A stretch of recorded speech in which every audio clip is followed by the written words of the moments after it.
तामस मनमंत्र में हरिमेधा ऋषि की पत्नी हिरणी के गर्भ से हरि रूप अवतार लेकर के ग्राह से गजेंद्र का उद्धार करवाया है।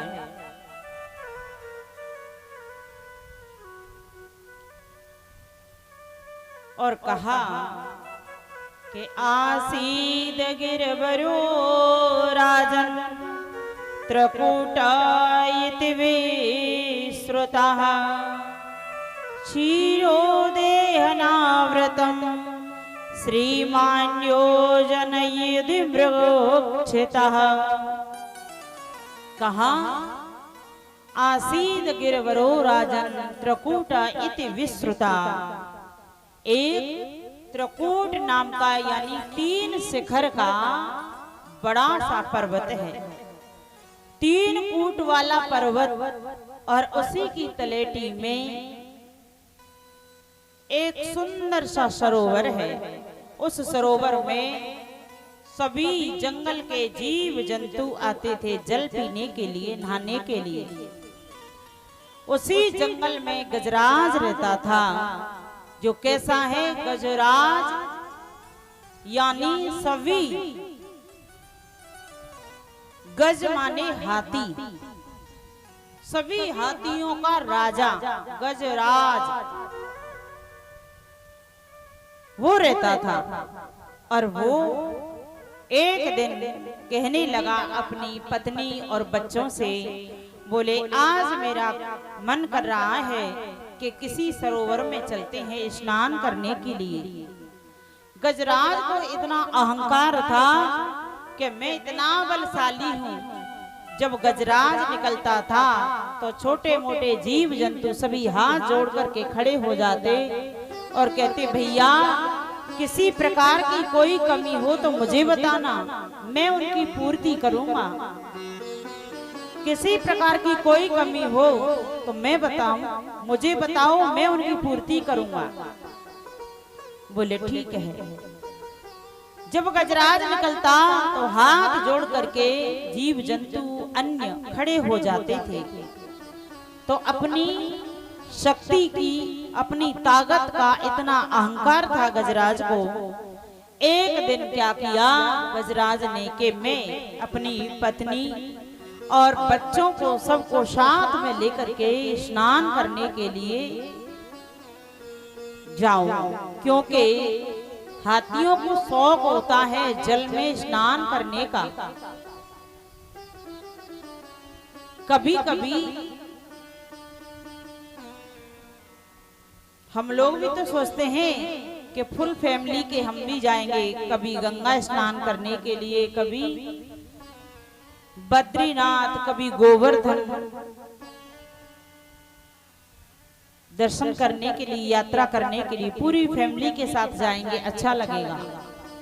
ऐसे ही गजराज गए और बहुत बड़ा परिवार था, 50 तो पत्नियां थी गजराज की, 150 पुत्र थे, सबको लेकर के गए। अब सरोवर में प्रवेश कर गए नहाने के लिए। तो क्या करते हैं गजराज, सूंड में जल भर के कभी पत्नियों के ऊपर डालते हैं, कभी बच्चों के ऊपर डालते हैं, और सब नहाने में मगन है, स्नान कर रहे हैं, बड़े प्रसन्न हो रहे हैं। देखो तो सही हमारे पिताजी हमसे कितना प्रेम करते हैं, जो हमको अपने सूंड में जल भर के और नहला रहे हैं। उसी सरोवर में रहता था एक विशाल ग्राह मगरमच्छ। उस सरोवर में मगरमच्छ रहता था। उस मगरमच्छ ने आकर के गजराज के पैर को पकड़ लिया।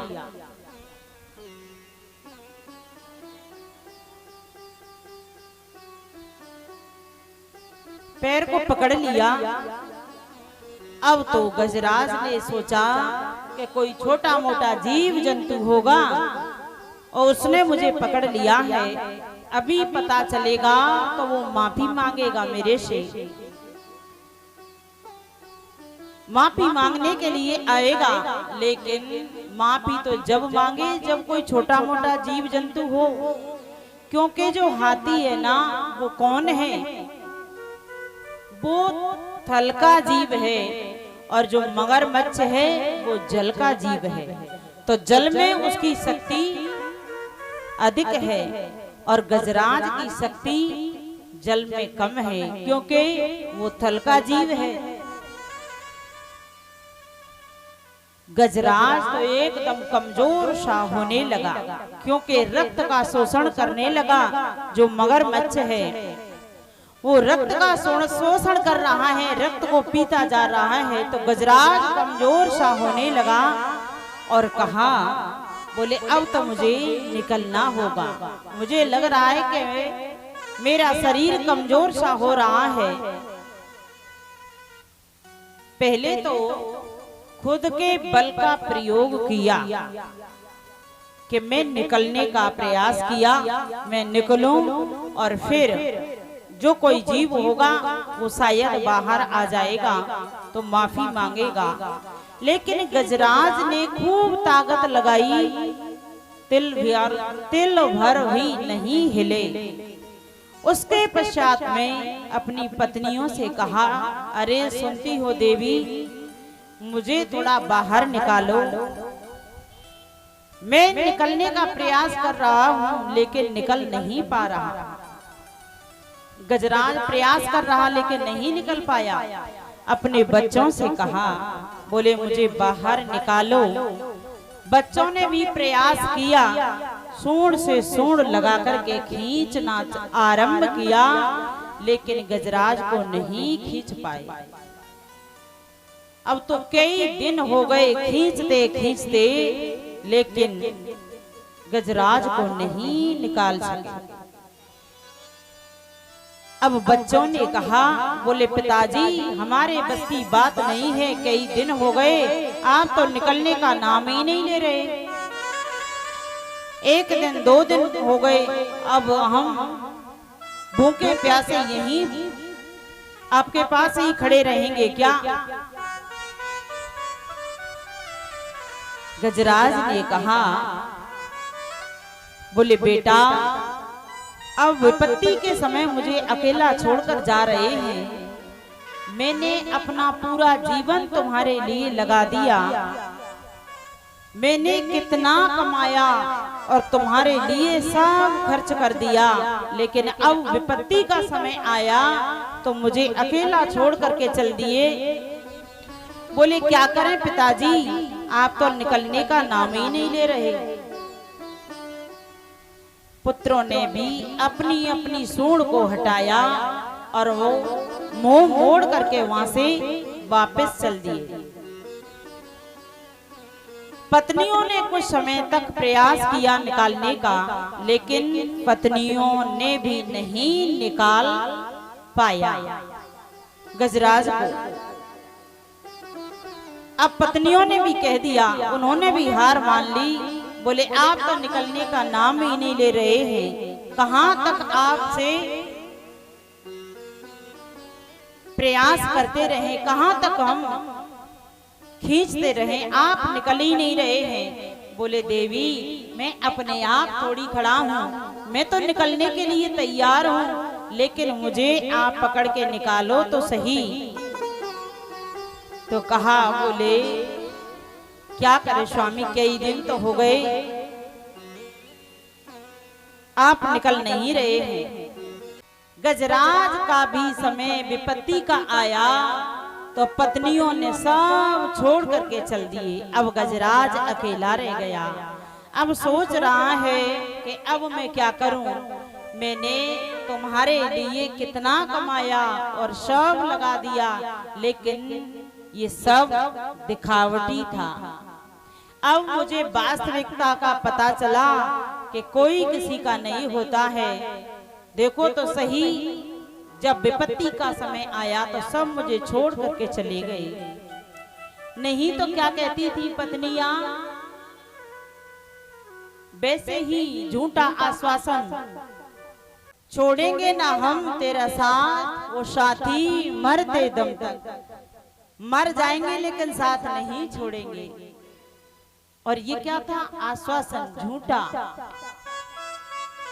गजराज बड़े परेशान हो गए, सबकी तरफ से हरास हो गए, हताश होकर के बोले अब कोई नहीं। पहले अपने बल का प्रयोग किया, फिर परिवार वालों का देखा, मेरे बच्चे पत्नियां, उनकी तरफ देखा, उनका बल भी देख लिया।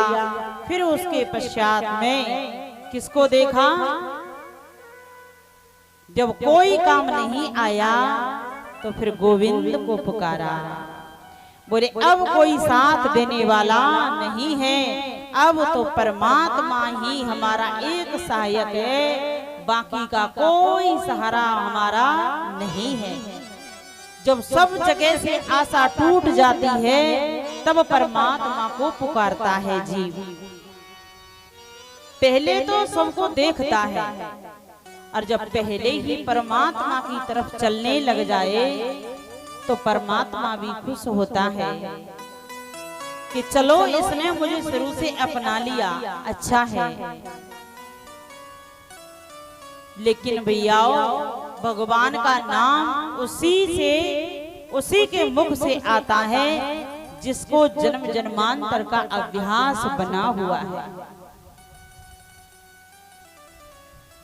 जिसको जन्म जन्म का अभ्यास बना हुआ है वही भगवान का नाम ले सकता है, अन्यथा हर किसी के मुख से नाम नहीं आता। गजराज ने कहा अब मुझे ये गिरहा खींचता ले जा रहा है अथाह जल में, अब मैं क्या करूं? भगवान को पुकारा, बोले अब मेरा कोई सहारा नहीं है। गजराज ने जब पुकारा विपत्ति के समय,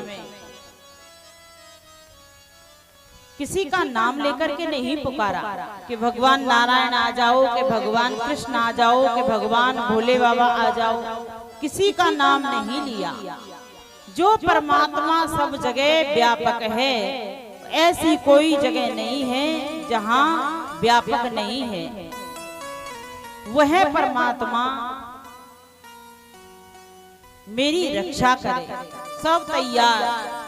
भगवान नारायण ने कहा, बोले मुझे गरुड़ जल्दी चलो, मेरे भक्त के जीवन में कष्ट है, उसको जाकर के बचाना है।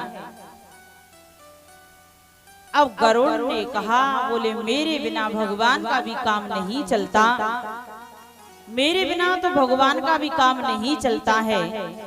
और क्या काम किया कि अहंकार हो गया गरुड़ को।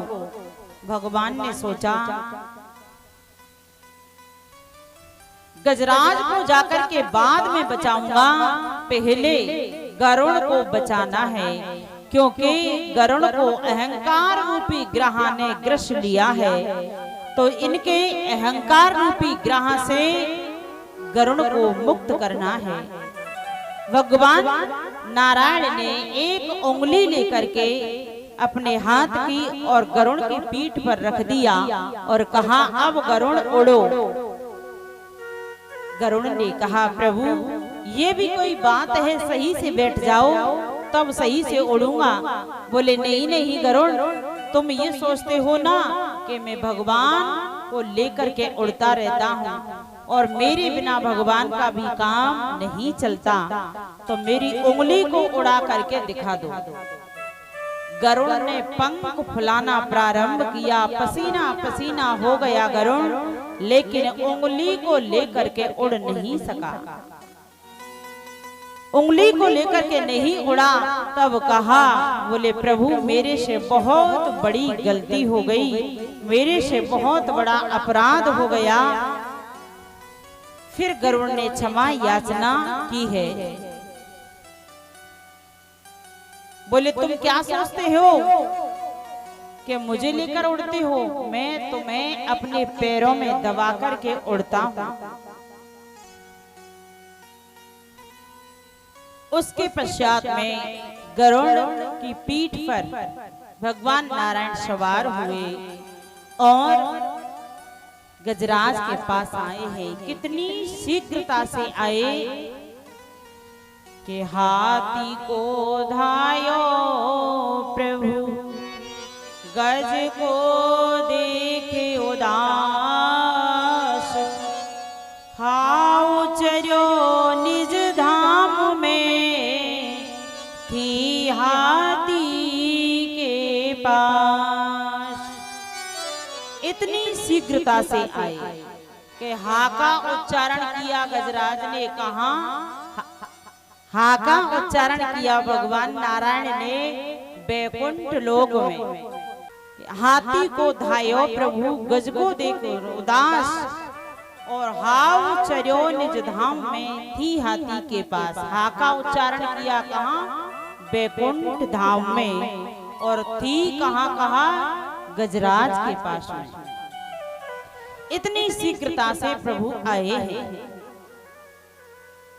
आकर के गजराज के नेत्रों से अश्रुओं की धारा बह रही, और कुछ नहीं था उनके पास में। अपनी सूंड में एक कमल का पुष्प लिया और कमल के पुष्प को तोड़ करके बस उसी को भेंट भगवान की लेकर के तैयार है। सुमन, सुमन का मतलब क्या है? सुमन एक भाव तो है कि सुमन का मतलब होता है पुष्प, फूल, और दूसरा अर्थ है सुमन माने अच्छा मन। जिसका सुंदर मन है उसको भगवान के लिए अर्पण कर दिया। अच्छे मन को भगवान के चरणों में अर्पण कर दिया। गजराज के पास और कुछ नहीं था, उस सुंदर मन को यानी पुष्प रूपी मन को भगवान के चरणों में भेंट किया है, और गजराज को फिर उबारा और ग्रह को संहारा।